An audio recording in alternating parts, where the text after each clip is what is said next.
Olunako olwajja omukulu gwe bayita Eddy Musuuza yasobodde okubatenga afunye award ye gye bayita Best International Male Artist from Africa.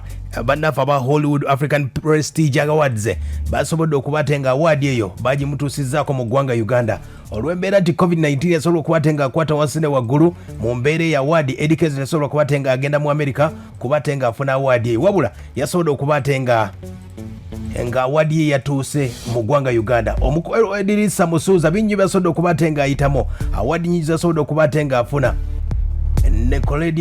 Nickelodeon Kids Choice abajijukira 2018 BET mu East Africa BET Eddy Kenzo 2015 award nyingi zasobodde okubatenga afuna. Ne wiki ewedde abadde yakasematuka akabenje mu mbeera eno nga bwesobodde okubatenga etambula waliwo abaali banywanyiibwe omukulu gwe bayita TIP SWIZZY abamu bali mu kibiina kya Big Talent avuddeyo n'akukuluma naga nti akayimba kowulidde kabayita bowlingo akayimba ako kaali kamukulu gwe bayita TIP SWIZZY era nga TIP SWIZZY agamba nti Eddy Kenzo byonna ebyamutuuseeko wadde okuga ku accident agambye tannamukubira kasimu olw'embeera nti Eddy Kenzo yamukyawa ku mutima gwe. Ne weebuuza ensonga zino ziiza okutuuka wano omukulu TIP SWIZZY nno olunaku lwajjadde alonkinga concert albamu ye alina albamu gyasobodde okubatenga afulumya jagala okubatenga ata mulimu abayimbi nga 16 abamuwerekeddeko abagenda okubatenga bayimba naye abayimbye naye nyimba ezasobodde okubatenga zanyumya obulungi omukulu gwe bayita TIP SWIZZY kati adde ayogerako ne bannamawulire n'abategeeza embeera nga bwetambudde nti yeevuma omukulu gwe bayita Eddy Musuuza. Bannafu abayisiraamu balina enjogera egamba nti Allah atageera kibi naye omukulu TIP SWIZZY wano yalimbyemu. Omukulu TIP SWIZZY mu mbeera nga yasobodde okubatenga etambula yalonkize albamu y'ennyimba ze ng'agamba tuvudde wala mu mbeera eyo era ejjali mikwano gye bonna basobodde okubatenga bamwegasseeko. Yayogedde ku mbeera y'omukulu Eddy Musuuza n'agamba nti Eddy Musuuza yeerabira nnyo olw'embeera nti akayimba ke bayita bowlingo kaali ka TIP SWIZZY mu kusookera ddala wabula Eddy Kenzo yawulira nga TIP SWIZZY alina omutwe oguyiiya kwe kubatenga yamusembeza n'agamba nti akayimba kano tukakolemu remix era Eddy Kenzo yagamba nti amaanyi ga Eddy Kenzo gava ku kayimba ke bayita bowlingo. So tetwogeranga tankubirangako simukubirangako otegedde. So from there until right now ate n'ekirala sikola bintu kubanga nina kwesiba ku bantu banyambe nkola ebintu ebirungi basobole okuneegattako ninde mu maaso era naye era bwe kyali nakola bowlingo mu studio nga ndinzeka kyali kirungi nagamba kyali bange njagala omuyayo nkoleko naye namala wiiki namba nga nalinaku nga nnya nga mugamba tugenda kukola ngwezo gamba nze munene yeye mikiye TIP SWIZZY. So that's why nze na confidence ze mutamanyi ate mwe mulowooza nze banzija ku street ate natwala nakola ki nanfuula TIP SWIZZY. Balaka nankubira ne biga inakimanyako namuyita emabega nagamba TIP natumira yali Cham ne Ronnie Stamina ne bangamba mwana biga yagambye ayagala akayimba ki okakole naye nengamba ate biga yesinza kola naye nga Eddy Kenzo wana ina Stamina era ne mali nakuzalinga nnya then ekisinga okulaga nti nno just twakola bukozi nganze nali siri munene nene nali wakabi natuka mu studio onaku nga tugende tukole nga Eddy Kenzo yakubye ngoma. So I deserve some respect. Aya basi ye mukulu gwe bayita TIP SWIZZY abamujjukira be bamu ku bali mu kibiina kya Big Talent omukulu Eddy Kenzo yabafuumuula olw'embeera nti bana abakulu bayite bagobera amateeka omuli TIP SWIZZY n'omukulu gwe bayita Stede. Kati mu mbeera nga bwetambudde nga bumanyi nti ebyensi bikyuka kati omukulu TIP SWIZZY emyaka gibadde giyiseewo ye buli wajja mawulire ayogera ku mukulu Eddy Musuuza. Abatamanyi TIP SWIZZY ye mukulu we bamuyita Nicholas Mukalaze okutandikako okw'endogo ye yonna yatandika n'omukulu gwe bayita Eddy Musuuza n'abantu okusinga okubatenga bamumanya ennyimba zeyakola ne Eddy Musuuza ke bayita bowlingo waliwo akayimba ke bayita kokode waliwo ke bayita nkulungula waliwo shake your body n'obula bungi nnyo. Bwe yeewaggula omukulu Eddy Musuuza nga abagobye mu kibiina kya Big Talent yatandikawo ekibiina kye bayita Helicopter Entertainment nga bomanyi nti ebibiina by'eggwanga Uganda biba bizze bipromotingawo bokka ababisobodde okuba tebabiteekamu. Omukulu TIP SWIZZY wuno akyayongerako n'agamba Eddy Kenzo tasiima kayimba bowlingo nanga wateka malowoozi naye ataddemu. So my creativity n'obudde bwe nakola kubanza oluyimba nalukola mba mu studio mimi nava ku somero ngena nenkola nakola mu kujja live ate nga mba kumacha ngena nensoma mumala okusomero go ngena mu studio ate nga ku shoot. So oluyimba nalukola nava ku somero mu senior 6 bwe nava ku somero nenzirayo nende kodi oluyimba olwo tuva ku shooting yalo onuli balaka kyaliwe kayimba nagenda nako mu motoka super custom tibakawulira muganda wange ne bangamba tukaddemu nga bamanyi mbeera kujja live kuba Kenzo yasawo nga editinga video yange nangamba gwe mwana gwe omanyi n'okwediting wekolera video zo otegera ebintu ng'ebi. So there is some story they don't know. Ate naye singa musajja mulungi. Singa musajja mulungi. Singa yajja nayogerako eri abantu. Newe muyitire omusajja omubi. Gwe otanga torevealinga kyabaawo na muntu. Era gambye ke kyabaawo ne tip. Nti bwe munda bakomumbuuza ekyo naye ye bambi temukimubuuza kitegeeza abagaana. Temumutya kaloddeyo mugambe. Naye leero tubuulire. Tajja kuwa interview. Aya ye mukulu TIP SWIZZY. Okuva omukulu Eddirisa Musuuza we yamugoba awono pojo bukafwe yakugambira akayimba bakayita yani. Abakomu gye bale emirimu. N'olaba akakolwa nga kazanyira mu musiri. Ogwataganya bannyinigo. Kati TIP SWIZZY wuno akadde kano mu ggwanga Uganda Eddirisa Musuuza abalina YouTube akwata kyakubiri abasookera ddala bamasaka Kids Africana bali mu miliyoni 2 n'ezigwamu addako ye mukulu Eddirisa Musuuza era omukulu esobola okuba nga ayamba bana basaka Kids Africana okutegeerera ensi yonna ye mukulu EDDY KENZO. Kati TIP SWIZZY wabagamba yali creator oba yasobola okuba nga ateekawo byonna creativity yonna EDDY KENZO gwe yali akola agamba TIP SWIZZY yali wuwe EDDY KENZO byonna byakola byali bya TIP SWIZZY. Kati akadde kano mu YouTube omukulu oyimiridde otya TIP SWIZZY wuno akyayogera agamba ki ekyamugobya agamba nti empologoma 2 ezali mu big talent nga teziyinza kubeerawo akadde kano empologoma emu ya TIP SWIZZY eriwa tuginoonya tetugiraba.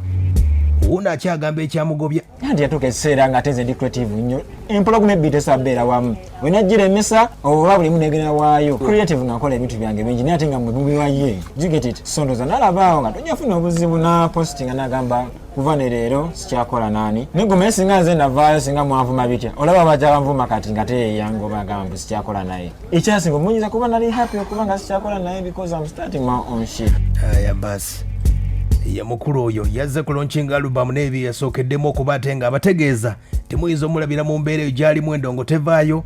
Agamba nti omukulu Eddirisa Musuuza aganye okumuyambako wadde nga naye yali mpologoma mbuzaali empologoma 2 mu big talent empologoma emu ne bagigoba. Wuno era agambye ku mbeera omukulu Eddirisa Musuuza gye yakavaayo okuba ate nga atuukako EDDY KENZO gye buvuddeko wiiki ewedde ndowooza bagijjukira obulungi yali ajja mu bitundu by'e Masaka n'agwa Kabenje era basobola okuba ate nga abasinga baawonamu mu mbeera eyo wadde yafunamu obukosefu. Eddirisa Musuuza omukulu TIP SWIZZY abali omukwana agambye tajja mukubira ssimu wadde n'akamu era n'essimu ye tagiina. I don't want to talk about my brother EDDY KENZO. Sorry kuba yafuna accident yali kibi kubanga tuli bantu fenna tenze oba owulira map sinamukubirako kubanga sina namba ye naye talina yange sinaba era sigenda mukubirako kyekituufu ge mazima. Bawulidde abaana omukulu Eddirisa Musuuza ndabyeko nga apostinze ku Facebook ye ndowooza emboozi zonna nga zitambudde yazigobereddeko apostinze n'agamba nti byonna Katonda talonda abo batuukiridde wabula Katonda alonda abo abatatuukiridde n'asobola okuba ate nga abalonda. Era Kenzo ayogera n'agamba Katonda ye talina kyamanyi talina idea n'emu Katonda bw'akola emirimu gye. N'agattawo n'agamba nti sitaani talina maanyi. Omukulu TIP SWIZZY wuno akyatubuulira abagamba nti EDDY KENZO ye yamuwa agamba nti EDDY KENZO agamba mbu TIP SWIZZY Katonda ye yabawa bonna naye TIP SWIZZY lwaki ye aganye okuvaayo kyekibuuzo. Ali mu kutongoza albamu ye ya nnyimba 16. Saagala muntu yenna yeepanke nti naamanya ekituufu bwe kirina okuba tuba TIP ono yayamba munne teri ayamba munne abakuyambye wano kuva emabega abamu tobeebazanga nako nga abamu bakozesa ate ebikuyimirizaawo. So saagala mukwate credit muziwe muntu yanyamba namuyamba nature yatugatta environment gye twalimu yatuleetera okubanga communication netuyambako ebintu ebyo byatuyambako. So sijja gamba mbu nno gwokwate nature sebo ogijja ogibijjemu obikwase Kenzo nti yanyamba Katonda yategeka entegegaze n'agamba kigenda bbeera bwe kiti osokubanga toyagala oba oyagala ne program tewagirinanga olina emyaka 15 oba 2 kigeza nteeka za Katonda ebimu tubirekere Katonda tetuwa credit musajja mbu ate yakola kiyanteekayo nature namaaso mu mbozi y'omukulu ono gwe bayita TIP SWIZZY ng'akyalo alaunchinga ennyimba ze mugenda kuba ate nga muzimuwulira budde bwonna. Agambye ennyimba zigenda kubeera ku Spotify, iTunes, YouTube yonna zigenda kubeerayo akadde kano asobole okuba ate nga zibategeezaako zonna. Mu mboozi eno ng'etambula wabaddewo mukwano gwe gwe bayita nga balaunchinga albamu eno omukulu gwe bayita Jostede bonna bagobwa mu big talent. Waliwo byayogedde ku nsonga za TIP SWIZZY bakwatagana batya mu ndongo eno. ayogedde ku TIP SWIZZY bw'ati Joe Steady. Oluyimba initially lwali lwa TIP SWIZZY, so ne bakola remix ne EDDY KENZO. So literally oli bw'abeera n'oluyimba oli n'asaba ajjeko bwe bakola remix, that means oli azzeko oba olabye ekintu nti kirungi. So initially that is the truth about it. Simanyi nange lwaki kibi kirungi, simanyi lwaki oba kibi. Aya basi kati omukulu Joe Steady y'omu ku baakola oluyimba olwasooka ddala olwa bowlingo agambye nti oluyimba lwa TIP SWIZZY wadde EDDY KENZO yalwesibako babadde balonkinga alubamu nga bwe kutegeezezza. Era Joe Steady asobodde okuba ate ng'ayogeddeko ku nsonga ze. Yagambye mbu EDDY KENZO bakyayogeragana wadde nga TIP SWIZZY takyakwatagana ne EDDY KENZO tewali buzibu. I don't think TIP SWIZZY being a friend to EDDY KENZO is a problem, or it is an advantage or a disadvantage. Everyone is supposed to do what really makes them happy. If TIP SWIZZY bwabwanga bwali oba adirinze nange kyekyo kimumaking okuba happy, that is it, let him do that. If me talking to EDDY KENZO makes me happy and maybe I earn from that, kyenina okukola ng'omuntu. Yeah, omuntu omulungi gy'oli si mulungi gye ndi, owange omulungi gy'oli si mulungi gy'ali.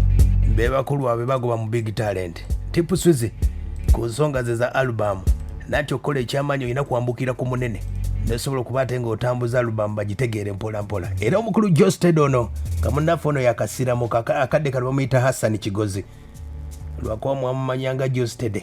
Waliwo emboozi ebadde etambula nga ali mu kusika omuguwano omukulu gwe bayita Mr. Henry mukozi wa kredi emu eyo mu Kampala. Ayina obubaka bwe yamutera ku Twitter yasobodde okuba ate nga abumugamba era mu mawulire n'agamba yeetereze bw'ati. We are living in a generation where bw'oba tokoze tojja kulya okitegeera, naye ate ebiseera ebisinga bw'ofuna omuntu akuwa akantu akatini manya engeri gy'olina okwebereramu nga gwe ngaggaayo. Omulimu gwaffe nga bamameeni kukola ssente tubezeewo n'abakyala baffe, si kyekyo kati bw'okera ku makya ate nga gwe ne weesuulirayo gwa naggambula okuba olinawo ojja akamere oba aw'okusula, then man ensi eba ekutunuulidde. Leero olunaku lumu lukeera ku makya ensi nekuba emiggo nga boys. Kati ebiseera ebisinga abantu tebaagala bagamba mazima, naye amazima gali nti ne bw'obeera ne kyaliiwo ng'ali bweru ng'akuweerezanga ssente nga z'obeerako kekakutanda n'oteebereramu kwesevingira kasenteko kwekolerayo ku kintu kyo nga gwe ng'omuntu. Olunaku lugenda kukeera ng'oli takyasobola kuwa ssente ng'ogenda kubonaabona wekka. So sometimes example gye tujja okuwa bamameeni nti weewale okubeera houseboy kubanga ye example esinga obubi omuvubuka yenna wa generation eno jajja okuwulira agambe ekyo ze sisobola. Omuntu ajja kujja ngambe simanga wavumya abantu lwakuba naye abantu tebaagala mazima. So when you tell them the truth. Iyo mukulu oyo Joe Steady obubaka nga buweereza Mr. Henry omulasita wa Prima. Yembeera bwetambudde TIP SWIZZY alina albamu empya ya nnyimba 16 zazze okuba ate nga batuusaako naye nga bategeezezza mu ab'e Masaka abaawa EDDY KENZO takyali mukwano gwe.